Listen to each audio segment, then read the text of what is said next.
विचार किया क्या किया जाए। निष्कर्ष निकाला कि इसके अंगों को काट कर एक जगह ढेरी लगाओ और जितने भी वृक्ष इसके नीचे टूट गए हैं उन सबको इसकी चिता के रूप में खड़ा कर दो और अग्नि दे दो, यहीं दाह संस्कार कर दो। वही किया गया। अंग काट करके एक जगह ढेरी करी, जितनी लकड़ियां टूट गई थी सब उसके ऊपर डाल दी, अग्नि लगा दी।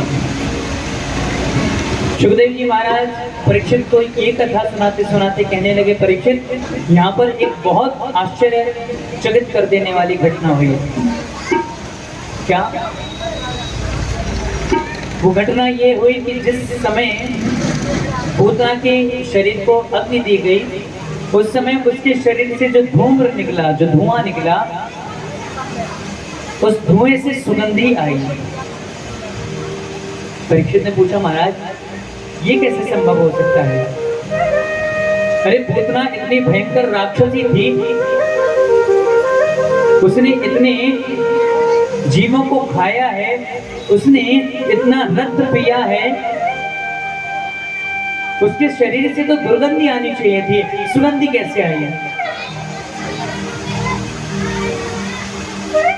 सुखदेव जी कहते हैं, राजन भगवान की भक्त वत्सलता देखनी है ना तो बस इसी लीला में देखने को मिलती है। भगवान कितना करुणावान है, गोविंद कितना दयावान है। यदि कोई जानना चाहता है तो सच्चे हृदय से इस लीला को श्रवण करे। वो भगवान की महानता, वो भगवान की दयालुता, वो भगवान की कृपालुता नजर आएगी। उसने तमाम शिशुओं का वध कर दिया, इसने न जाने कितना रक्त पिया है, इसने न जाने कितना मांस भक्षण किया है।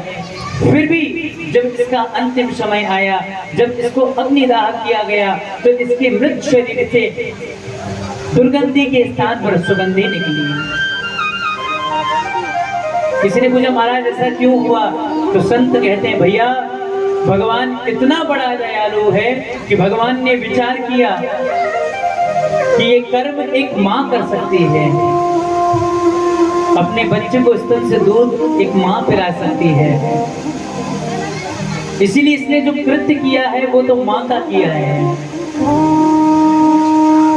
चाहे ये जैसी भी हो, लेकिन इसने काम ऐसा किया जो मेरी माँ करती, मेरी माँ ने नहीं किया, लेकिन सबसे पहले इसने किया। इसलिए जो स्थान, जो सदगति मुझे मेरी माँ को देनी है, उनसे पहले वही गति आज मैं अपनी इस पूतना को दूंगा। क्योंकि माँ भी अपने आंचल से दूध पिलाती है, लेकिन इस पूतना ने भी आकर के मुझे अपने स्तन से दूध पिलाया है। क्योंकि वही किया है जो एक माँ करती है। बस इसी पर, इस बात पर रेज करके गोविंद ने जो गति मैया यशोदा को बहुत समय बाद मिलनी थी, वो गति आज पूतना को दे दी। एक बहुत प्यारी पंक्ति है, न जाने कौन से गुण पर दया निधि रीझ जाते हैं।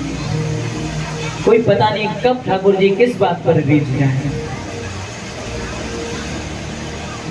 बहुत से लोगों का कहना होता है कि जो लोग घर में ठाकुर सेवा करते हैं ना, वो दिखावटी करते हैं।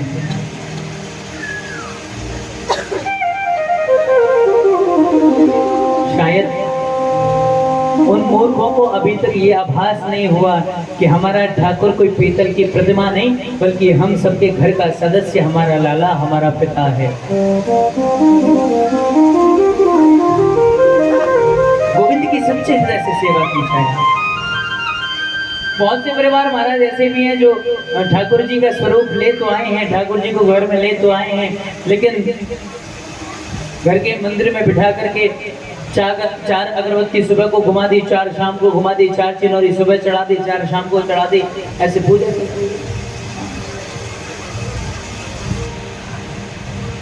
खुद खाएंगे भर भर थाली, एक बिलांद रोटी, और ठाकुर जी को 4 चिनौरी। तो बताओ भगवान राजी होगा क्या? भगवान रीझेगा क्या? अरे भगवान को रिझाना चाहते हो तो भगवान को कोई भगवान मत बनाओ, भगवान को अपने घर का सदस्य बनाओ। हमने आपको बस सुनाया था ना, किसी संत से किसी व्यक्ति ने पूछा कि भक्ति का प्रारंभ कहाँ से करें? संत ने पूछा कितने लोग हैं घर में? बोले 4, हम, हमारी पत्नी, हमारा बेटा, हमारी बेटी।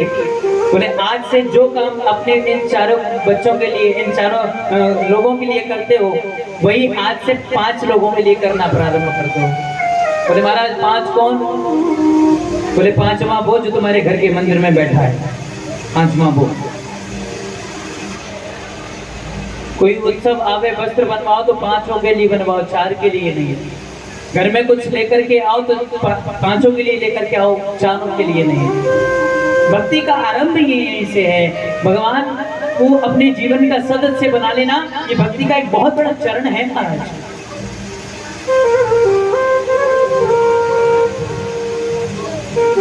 इसलिए भगवान ने रीच करके जो गति मैया यशोदा को बहुत समय बाद मिलनी थी, वही सदगति आज भूतनाथ को दे दी। और देखो भगवान का जहां भी अवतार हुआ है, भगवान भोलेनाथ दर्शन करने अवश्य पधारे हैं। यहाँ भी भगवान दर्शन करने के लिए पधारे हैं भोलेनाथ। और जैसे ही नंद भवन के द्वार पर आए तो मैया यशोदा को आवाज लगाई, अरे मैया। मैया तो आई नहीं, कोई दासी भागी भागी आई। उसने कहा हाँ बाबा, क्या बात है, क्यों हल्ला मचा रहे हो? बाबा ने कही देखो तुमसे बात नहीं करनी, लेकिन मैया यशोदा को तो बुलाओ। अच्छा कोई जरूरी बात है? बोले हाँ जरूरी बात है, तभी तो। दासी भागी भागी गई, मैया को बुला करके लाई। मैया ने पूछी क्या बात है बाबा?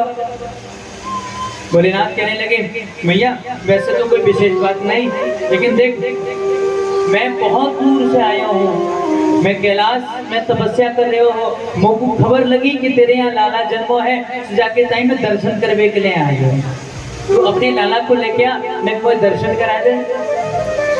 मैया ने कही बाबा तू बाबरो है गयो, तेने अपनो भेष देखो है, इतना भयंकर तेरा स्वरूप है, सर पे इतनी बड़ी बड़ी जटाएं हैं, और तो और जो गले में परोका है जिस सर पर, यह देख के तो मुझे बड़ी बूढ़ी को डर लग रहा है, मेरा तो छोटा सा लाला है, डर जाएगा, मैं नहीं लाऊंगी।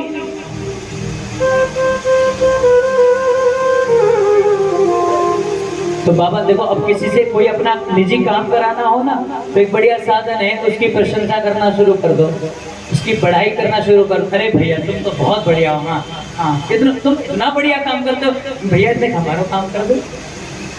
इस तरीका है काम को निकलवाने का। तो बाबा ने भी सोची कि ऐसे तो बात राजी से बनेगी नहीं, कुछ ऐसे करना पड़ेगा।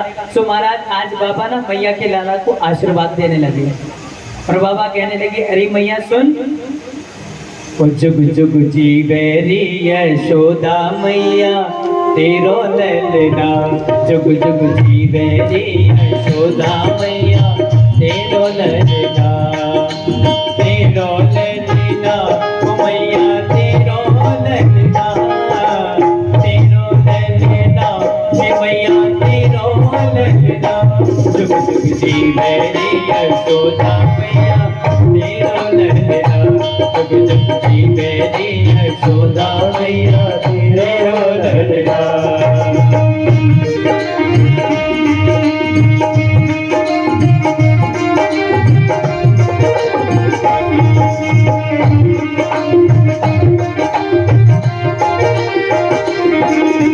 और देखो भोले बाबा क्या कह रहे हैं। बाबा ने कहा मैया सुन, आशा लेके बड़ी दूर से दर्शन करके आयो, आशा लेके बड़ी दूर से दर्शन करके आयो, आशा लेके बड़ी दूर से दर्शन करके आयो, आशा लेके बड़ी दूर से दर्शन करके आयो।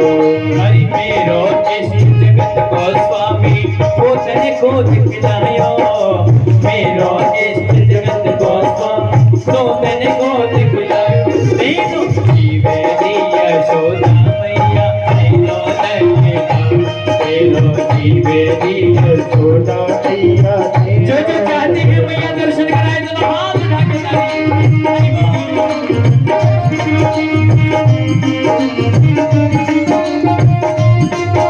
हरे कृष्ण कन्हैया लाल की।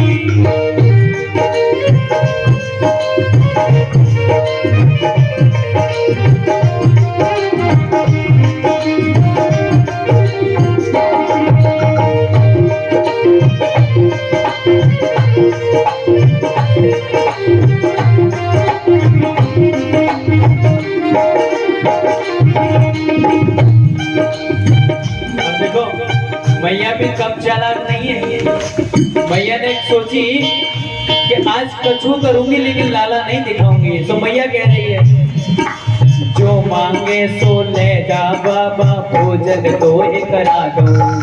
जो मांगे सो ले जा बाबा, भोजन तो ही करा दो। जो मांगे सो ले जा बाबा, भोजन तो ही कराओ। जो मांगे सो ले जा बाबा, भोजन तो ही कराओ। तो ही देख कर पे को लाला, खाना नहीं दिखाओ। तो ही देख कर पे को लाला, खाना नहीं दिखाओ।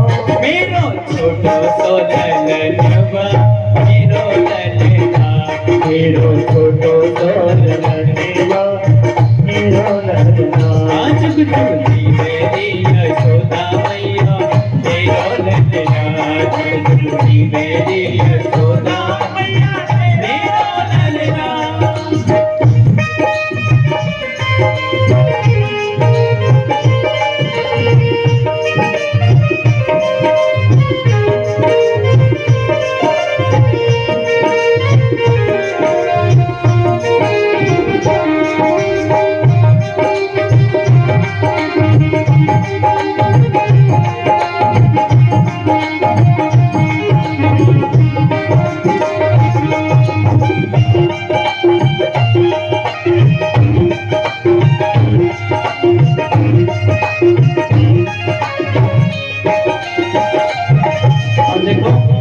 जैसे मैया की बात सुनी ना भोलेनाथ ने कि मेरे लाला तो देख के डर जाएगा, तो बाबा भोलेनाथ अपने मनी मन में कहने लगे कि सुन मैया, तू अपने लाला को जाने ही ना है, अभी लाला कौन है तेरे। माया काल डरे जाते जे भक्तन को हितकारी। माया काल डरे जाते जे भक्तन को हितकारी। ओ माया काल डरे जाते जे भक्तन को हितकारी। माया काल डरे जाते जे भक्तन को हितकारी। और अपने लाल को परम न जाने तू कैसी महतारी। अपने लाल को परम न जाने तू कैसी महतारी। जग में आया की तो लेना, तीनों लेना। रोज में नाए जाती तो लेना, तीनों ललना। ओ तीनों लेना, कि मैया तीनों लेना। तीनों ललना, ही मैया तीनों ललना। ओ चुप चुप जी मेरी यशोदा मैया, तीनों लेना। ओ जुग जुग जी मेरी यशोदा मैया, तीनों ललना। जुग जी मेरी यशोदा मैया, तीनों लेना। जुग जुग जी मेरी यशोदा मैया, तीनों ललना। ओ जुग जुग जी मेरी यशोदा मैया, तीनों लेना। जुग जी मेरी यशोदा मैया, तीनों लेना। जुग जी मेरी यशोदा मैया, तीनों लेना। जुग जी मेरी यशोदा मैया, तीनों लेना। जुग जी मेरी यशोदा मैया, तीनों लेना। जुग जी मेरी यशोदा मैया, तीनों लेना। मेरी यशोदा मैया, तीनों लेना। जुग जी मेरी यशोदा मैया, तीनों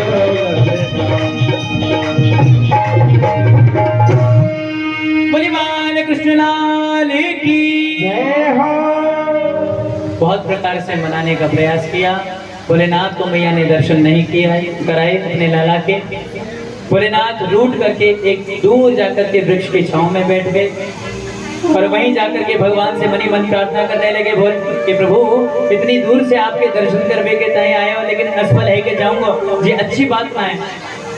भगवान ने प्रार्थना सुनी। भगवान भोलेनाथ पेड़ की छांव में नेत्र बंद करके बैठे हैं। उधर नंद भवन में भगवान ने रोना प्रारंभ कर दिया। भगवान रोने लगे, बहुत चुप कराने का प्रयास किया, भगवान चुप नहीं हुए।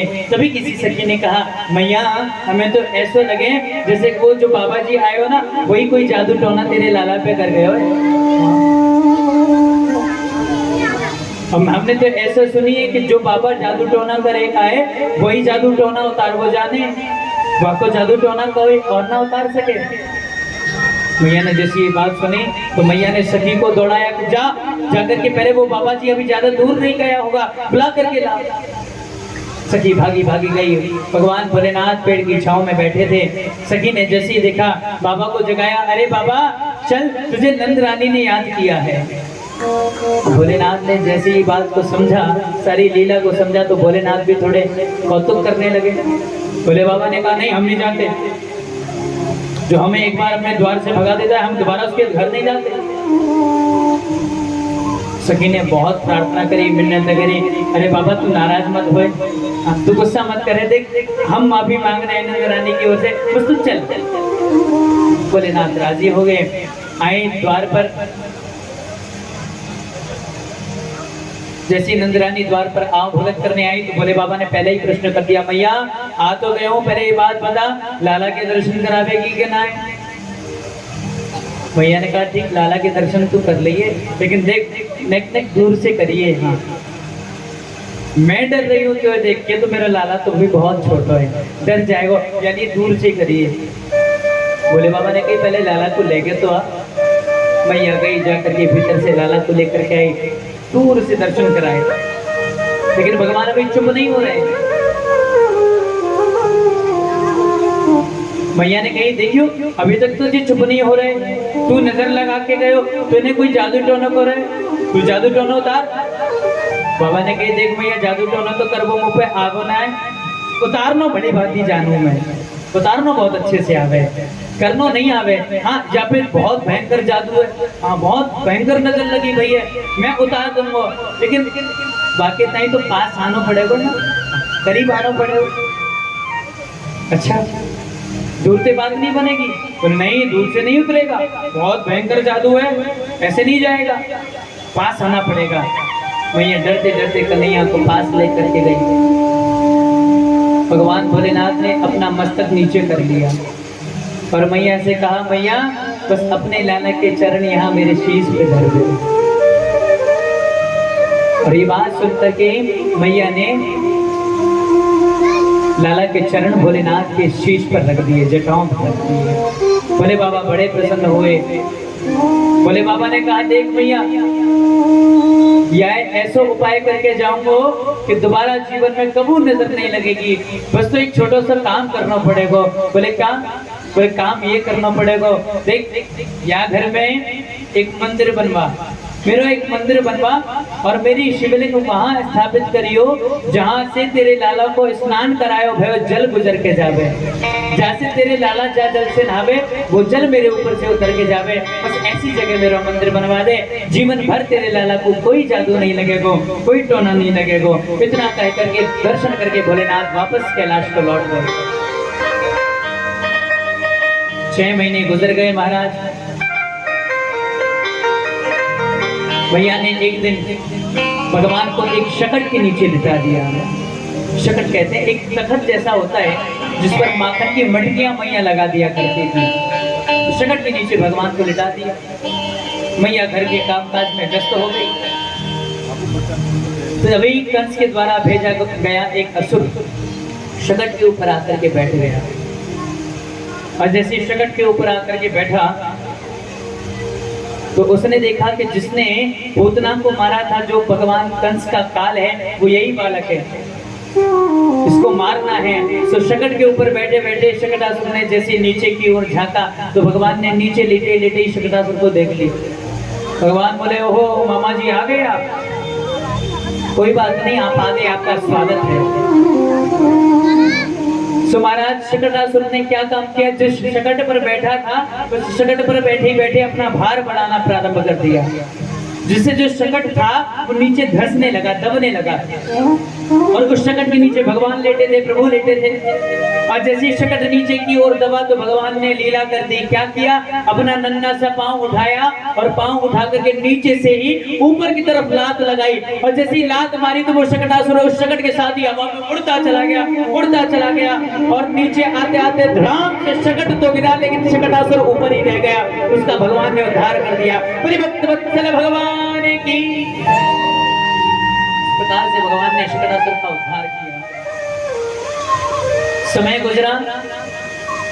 एक दिन बाबा नंद अपने भवन के द्वार पर बैठे थे अपने सखाओं के साथ। वहीं से गर्गाचार्य जी महाराज गुजरते हुए जा रहे थे। और जैसे गर्गाचार्य जी को देखा तो नंद बाबा ने प्रणाम किया, बुलाया, आसन दिया, बोले महाराज कहाँ जा रहे हो? ये गर्गाचार्य जी महाराज कंस के यहाँ के पुरोहित हैं भैया। तो गर्गाचार्य जी ने कहा देखो नंद जी, हम ठहरे कर्मकांडी ब्राह्मण, हमारा तो काम ही है किसी के यहाँ पूजा पाठ करना, किसी के यहाँ हवन करना, किसी के यहाँ शादी करना, किसी के यहाँ ब्याह पढ़ना, किसी के यहाँ नामकरण करना। तो जैसी कामों को किनारे थे उस कर्म में क्रिया नियम बात आई नामकरण की, तो बाबा नंद को याद आ गया, अरे मेरे लाला को उत्पन्न हुए बहुत समय गुजर गया, लेकिन लाला का नामकरण नहीं हुआ है। रोहिणी का भी बालक ऐसे ही है, हमारा भी बालक बिना नामकरण का है, क्यों ना आज सुंदर मौका है तो नामकरण कराई नहीं।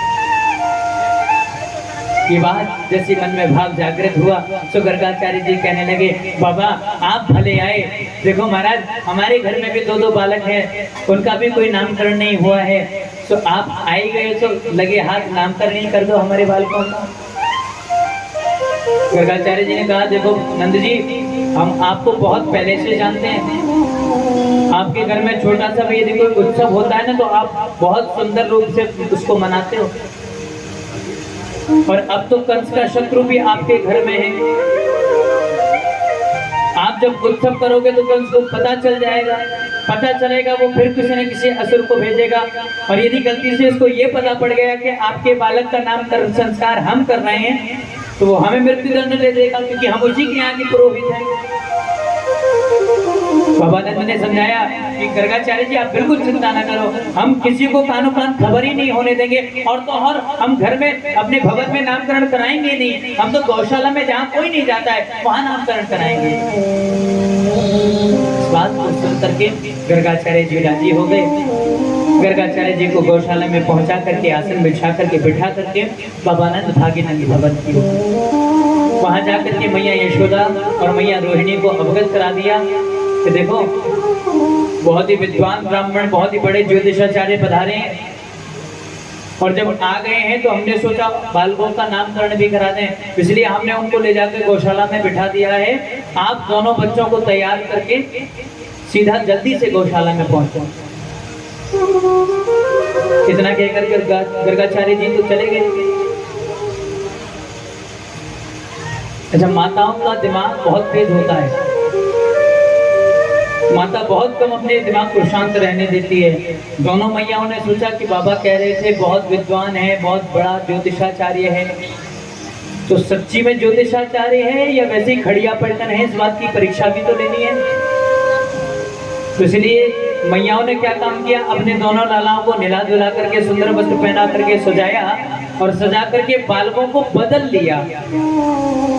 यशोदा मैया के लाला को रोहिणी मैया ने ले लियो, और रोहिणी मैया के लाला को यशोदा मैया ने ले लियो, और बालकों को बदल करके गौशाला में पहुंच गए। वहां जाकर के गर्गाचार्य जी के सामने बैठी, और जैसे ही बैठी गर्गाचार्य जी ने संस्कार को प्रारंभ किया। गणेश गौरी पूजन स्वस्ति वाचन आदि समस्त क्रियाओं को विश्राम दे करके गर्गाचार्य जी नामकरण करने लगे। गर्गाचार्य जी ने जैसे ही गोदी में बैठे दोनों बालकों की ओर देखा तो छूटते ही गर्गाचार्य जी बोले, देखो मैयाओं, सबसे पहली बात ये कि यशोदा तेरी गोदी में जो लाला बैठा है, जो लाला तेरो नहीं रोहिणी को है, और रोहिणी तेरी गोदी में जो लाला है वो तेरो नहीं है, वो यशोदा को है। जैसे ये बात कही यशोदा मैया की तो जो चबन्नी हटी हुई थी वो ठिकाने लग गई। अरे गर्गाचार्य जी कोई खड़िया पलटन नहीं है, सच्ची में बड़े ज्योतिषाचार्य हैं। प्रसन्न हो गई, अरे आज बहुत बढ़िया ब्राह्मण हमारे घर आयो है। सुप्रसन्न होकर के हाथ में पड़ी अंगूठी आज गर्गाचार्य जी को दक्षिणा में दे दी। लो महाराज, आपकी ये पहली दक्षिणा आप समारो।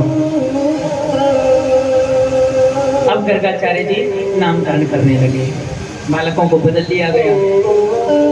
सबसे पहले गर्गाचार्य जी ने रोहिणी की गोदी में बैठे लाला का दर्शन किया, और दर्शन करके गर्गाचार्य जी कहने लगे, देख रोहिणी, तेरो लाला बल में बहुत अधिक होएगा, और इस समाज को ऐसो पालक है, ऐसी रक्षा करे जैसे राम जी ने अपनी अयोध्या की प्रजा की रक्षा करी, जाके ताई हम जाको नाम ही बलराम धरे दे हैं। तो आज भगवान का नया नामकरण संस्कार हुआ। बोले बलराम जी महाराज की। भगवान का नाम, भगवान के जो दाऊ हैं उनका नाम बलराम हुआ और एक गर्भ से आकर्षण करके दूसरे गर्भ में स्थापित किया गया, इसलिए इनका एक नाम संकर्षण भी रखा गया। अब भगवान गर्गाचार्य जी ने भगवान की ओर दृष्टि डाली। मैया यशोदा की गोदी में नन्हा सा स्वरूप लिए गोविंद बैठे और जैसे ही गर्गाचार्य जी ने कन्हैया को देखा, देखते ही कुछ कहना चाहते थे। गर्गाचार्य जी कहने, अरे यशोदा सुन, तेरो लाला तो साक्षात, मानो गर्गाचार्य जी कहने वाले हैं कि तेरा लाला साक्षात परमपिता परमेश्वर है, लेकिन साक्षात कहा ही था कि गोदी में बैठे कन्हैया ने अपने नन्हे से हाथ को